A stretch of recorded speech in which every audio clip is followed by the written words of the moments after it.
بسم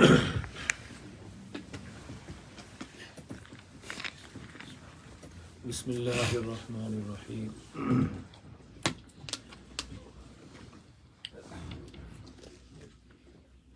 او کالذی مر علی قریۃ وہی خاویۃ علی عروشها قال انا یحیی هذه اللہ بعد موتها فاماته اللہ مئۃ عام ثم بعثه قال کم لبثت قال لبثت یوما او بعض یوم۔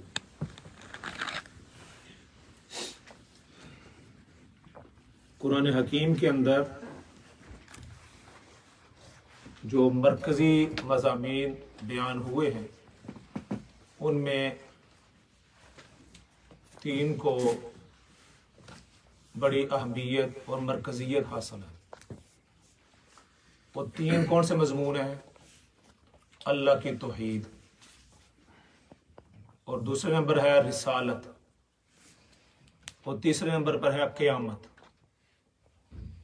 سب سے پہلی کون سی ہے؟ اللہ کی توحید، کہ اللہ ایک ہے، وحدہ لا شریک ہے، اس کا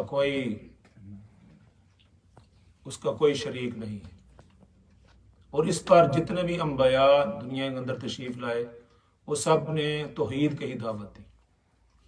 اور دوسرے نمبر رسالت ہے کہ انبیاء علیہ السلام کا اللہ رب العزت نے ایک سلسلہ شروع کیا جو آ کر حضرت محمد مصطفیٰ صلی اللہ علیہ وسلم پر آ کر ختم ہوا۔ اور تیسرا کنسپٹ ہے قیامت کا، اس پر بھی بہت زیادہ زور دیا گیا ہے۔ قیامت کا مطلب یہ ہے، اور اس کو کوئی ماننے کے لیے تیار نہیں ہے، اور آج بھی جو سائنسدان ہیں، سائنٹسٹ ہیں، کہ کوئی آدمی مر جائے اور دوبارہ زندہ ہو۔ انسان مر جائے تو دوبارہ زندہ کس طرح ہو سکتا ہے؟ اور آج تک تو ہم نے کسی کو زندہ ہوتے نہیں دیکھا۔ کتنی دنیا گئی، کسی نے نہیں دیکھا کہ زندہ ہو، نہ کوئی ڈاکٹر ان کو زندہ کر سکا ہے، نہ کوئی سائنٹسٹ زندہ کر سکا ہے۔ لیکن اسلام نے یہ کنسپٹ پیش کیا کہ انسان مرنے کے بعد زندہ ہوگا، اور اس کا جو ہے نا وہ قیامت برپا ہوگی، اور سارے کے سارے اس دن انسان جو ہے نا وہ جمع ہوگا۔ دنیا کے اندر اللہ رب العزت اس کی مثالیں بیان کی ہیں۔ تیسرے سپارے کے اندر سورہ بقرہ ہے، اس میں دو چھوٹے چھوٹے واقعہ بیان کیے ہیں، مختصر میں انشاءاللہ اس کی بیان کرتا ہوں۔ او کالذی مر علی قریۃ وہی خاویۃ علی عروشها۔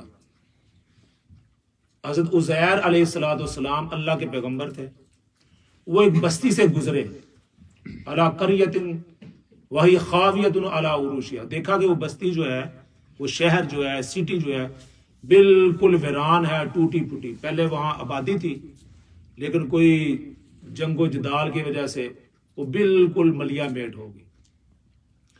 حضرت عزیر علیہ السلام نے کہا کہ یہ بستی بھی کبھی زندہ ہو سکتی ہے دوبارہ، یعنی کہ یہ شہر جیسے برمنگھم شہر ختم ہو جائے تو کوئی آدمی گزرے کہ یہ کس طرح دوبارہ کھڑا ہو۔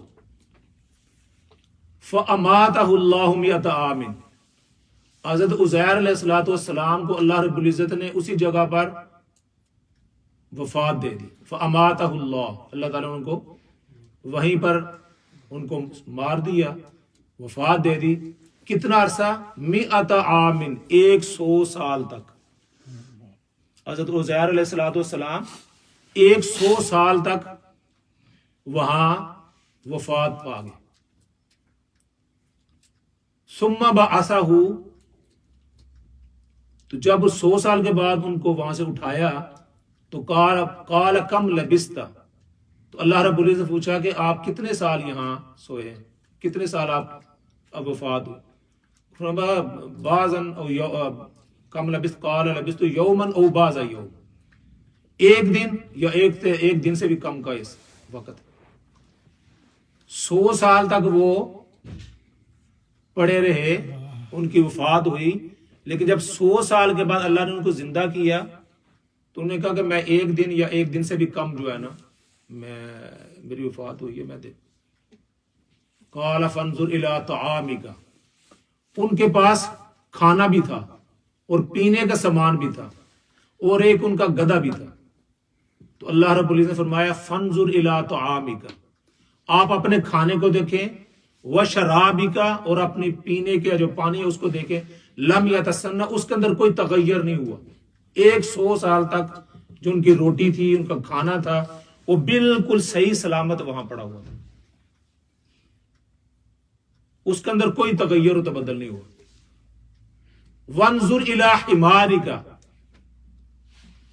اور اپنے جو گدھا ہے اس کو دیکھیں. وہ جب گدھے کی طرف نگاہ کی تو وہ بالکل ہڈیوں کا ایک ڈھانچہ پڑا ہوا تھا، بالکل ہڈیاں، کوئی اس کے اوپر گوشت نہیں تھا، بالکل ہڈیاں تھیں. تو پھر ان کو پتا چلا کہ واقعی یہ تو 100 سال واقعی گزر گیا، یہ تو گدھا بالکل اس کی تو حالت ہی کوئی نہیں، یہ تو بالکل ہڈیوں کا ڈھانچہ پڑا ہوا. تو اللہ رب العزت نے حضرت عزیر علیہ السلام کے سامنے اس ہڈیوں کے اوپر گوشت چڑھانا شروع کر دیا، اور گوشت چڑھایا اسی وقت، اور گدھا پھر دوبارہ وہاں وہ اسی طرح کھڑا ہو گیا ان کے سامنے. جی قال اعلم ان اللہ علی کل شیء، انہوں نے کہا اب میں جان گیا ہوں کہ اللہ تعالیٰ ہر چیز پر قادر. 100 سال تک حضرت عزیر علیہ السلام کو وفات دی رکھی، لیکن ان کا کھانا بھی خراب نہیں ہوا اور ان کا پینا بھی خراب نہیں ہوا، لیکن ان کا گدھا جو ہے وہ بالکل ہڈیوں کا ڈھانچہ پڑا ہوا تھا. اس کے ساتھ ہی دوسرا واقعہ مختصر، وَإِذْ قَالَ إِبْرَاهِيمُ رَبِّ أَرِنِي كَيْفَ تُحْيِي الْمَوْتَى، حضرت ابراہیم علیہ السلام نے اللہ سے کہا یا اللہ کیف تحیی الموتى، تو مردوں کو کس طرح زندہ کرتا ہے یا کس طرح زندہ کرے گا. تو حضرت ابراہیم علیہ السلام قال اولم تؤمن، کیا تم اس پر یقین نہیں رکھتے، اس پر ایمان نہیں رکھتے کہ میں مردوں کو زندہ کر سکتا ہوں. اللہ تعالیٰ سے اللہ تعالیٰ نے کہا ان کو اولم تؤمن، حضرت ابراہیم علیہ السلام نے فرمایا قال بلا، میں یقیناً اس پر ایمان رکھتا ہوں، اے اللہ تو اس مردوں کو زندہ کرتا ہے اور کر سکتا ہے. قال بلا ولکن لیطمئن قلبی، لیکن میں اپنے دل کے اطمینان کے لیے چاہتا ہوں کہ میں دیکھوں کہ تو کس طرح مردوں کو زندہ کرتا. آرینی کیف تحیی الموتى، مجھے دکھا کہ تو مردوں کو کس طرح زندہ کرتا ہے. اللہ رب العزت نے کیا کہا، قال فخذ اربعة من الطیر، 4 پرندے پکڑو اور ان کو اپنے ساتھ ہلا لو. جیسے کبوتر آدمی رکھتا ہے یا بکری رکھتا ہے یا کوئی بھی چیز رکھتا ہے، ان کو اپنے ساتھ مانوس کر لیتا ہے. تو وہ جدھر جاتے ہیں وہ اس کے پیچھے پیچھے پیچھے، بلی ہے یا کتا ہے یا کوئی چیز بھی ہے، جب آدمی چلتا ہے تو وہ ہر وقت اس کے ساتھ ساتھ چلنا شروع کرتا ہے. تو اللہ تعالیٰ نے فرمایا تھا فخذ اربعة من الطیر ثم اجعل، پھر ان کو اپنے ساتھ ہلا لو، ثم اجعل على كل جبل منهن جزءا ثم ادعوهن يأتينك سعيا. اب ایسے کرو، جب ہلا لو اس کے بعد ان کو تم ذبح کرو. وہ پرندے کون کون سے تھے؟ مور تھا، مور کو کیا کہتے ہیں انگلش میں؟ پی کاک، ہے جی. ایک مور تھا، ایک مرغ تھا، ہے جی. 2 ہو گئے، اور ایک کوا تھا اور ایک کبوتر تھا. 4 پرندے تھے. ان چاروں کو ذبح کیا اور فرمایا کہ ان کا جو ہے نا، ان کو سب کو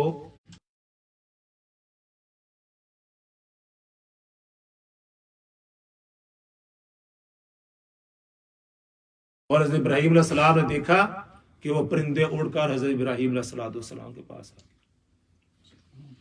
ہاں جی، فرمایا کہ اس طرح میں مردوں کو زندہ کرتا ہوں، میرے لیے مردوں کو زندہ کرنا کون سی بات. یہ دیکھ لو، آپ نے مکس کر دیا تھا، سب کو مار دیا تھا. اور حضرت عزیر علیہ السلام کو دیکھ لو، یہ 100 سال تک ان کو وفات دی. اور ان کے گدھا کو دیکھ لو، وہ بھی مرا ہوا تھا، جس کو ہم باقی رکھنا چاہتے ہیں، ان کا طعام، ان کے شراب پینے کی، وہ صحیح سلامت پڑا ہوا تھا. اگر اللہ چاہے تو یہ جو بوتل ہے قیامت تک یہاں پڑی رہے، پانی نہ سوکھے.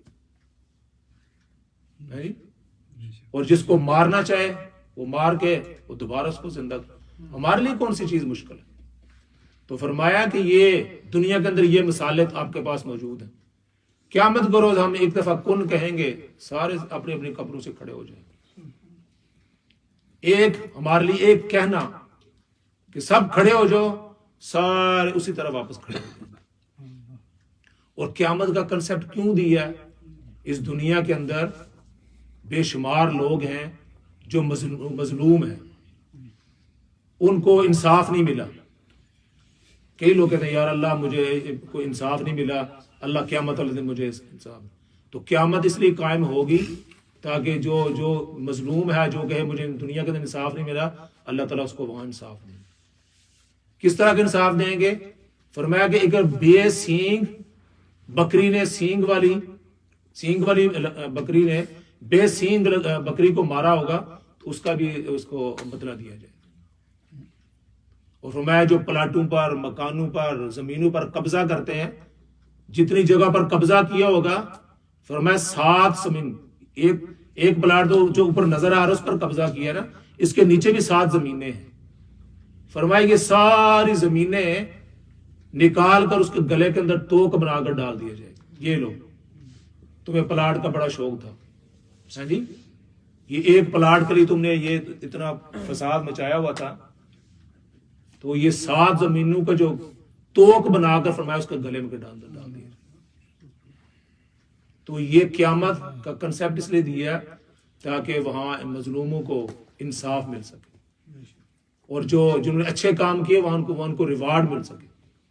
دیکھو جو آدمی سارا دن ادھر اپنا سردیوں میں گرمیوں میں اٹھ کر وضو کرتا ہے، نماز پڑھتا ہے، مشقت اٹھاتا ہے، اگر اس کو ملنا نہیں کچھ تو پھر کیا فائدہ پڑھنے.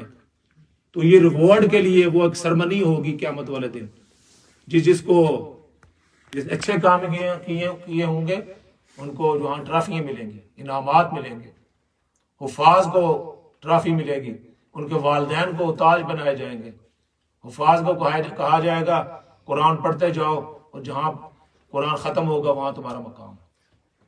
حافظ والحمد سے شروع کرے گا اور والناس تک جہاں وہ ختم ہوگا فرمایا یہاں تمہارا ٹھکانہ. اور فرمایا 10 ایسے اپنے خاندان سے 10 آدمی لے آؤ جو جہنم میں جانے والے تھے، تمہاری سفارش پر ہم ان کو جنت میں لے جائیں. تو یہ ریوارڈ کے لیے، آخرت کس لیے قیامت ہوگی؟ ریوارڈ کے لیے اور جزا کے لیے اور سزا کے لیے. اللہ رب العزت ہمیں بھی اس دنیا کے اندر اچھے کام کرنے کی توفیق عطا فرمائے اور برے کاموں سے بچنے کی توفیق نصیب فرمائے، کیونکہ آخرت کے جو حساب ہے، کتاب ہے، وہ جو وقت ہے وہ بڑا مشکل ہے. تو یہ اس دنیا کے اندر ہم نے زندگی گزارنی ہے آخرت کو سامنے رکھ کر. یہ تو ختم ہو جائے گی. ہم سے پہلے کتنی دنیا آئی چلی گئی، سب مال بھی ادھر ہی ہیں، پلاٹ بھی ادھر ہیں، مکان بھی ادھر ہیں، گاڑیاں بھی ادھر ہیں. کوئی ساتھ نہیں لے کر گیا، کہ اگر لے کر گیا تو بتا دیں کوئی کس نے کہا کہ نہیں میرا سارا مال میری قبر میں رکھ دیں. کچھ بھی نہیں لے کر گئے. تو اس کے لیے ہمیں تیاری کرنی. اللہ تعالیٰ مجھے بھی اور آپ کو توفیق نصیب فرمائے. وآخر دعوانا الحمدللہ رب العالمین. صلاۃ